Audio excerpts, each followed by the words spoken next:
North కొరియాలో ఒక నియంత ఉన్నాడండి, అతని పేరు కిమ్. ఆంధ్రాలో కూడా ఒక నియంత ఉన్నాడండి, అతని పేరు జిమ్. హెయిర్ స్టైల్ తప్ప ఇద్దరు సేమ్ టు సేమ్ అబ్బా. నార్త్ కొరియాలో కిమ్ కి 17 ప్యాలెస్లు ఉన్నాయంట, కానీ ఆంధ్రాలో ఉన్న జిమ్ కి 6 ప్యాలెస్లు ఉన్నాయి. నార్త్ కొరియాలో ఉన్న కిమ్ సొంత బాబాయిని లేపేశాడు, సొంత అన్నని లేపేశాడు. ఆంధ్ర రాష్ట్రంలో ఉన్న జిమ్ బాబాయిని లేపేశాడు, సొంత తల్లి చెల్లి మెడబట్టి బయటికి గెంటేశాడు. నార్త్ కొరియాలో ఉన్న కిమ్ గేమ్ వీడియో గేమ్ లాగా. ఆంధ్ర రాష్ట్రంలో ఉన్న జిమ్ ఏం ఆడతాడు? పబ్జి ఆడతాడు. నార్త్ కొరియాలో ఉన్న కిమ్ దొంగ నోట్లు, గంజాయి ఇవన్నీ తయారు చేసి అమ్ముతాడు.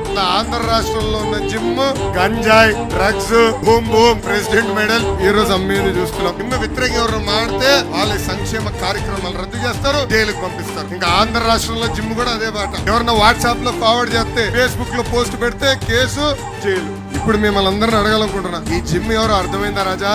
అర్థమైందా? జగన్.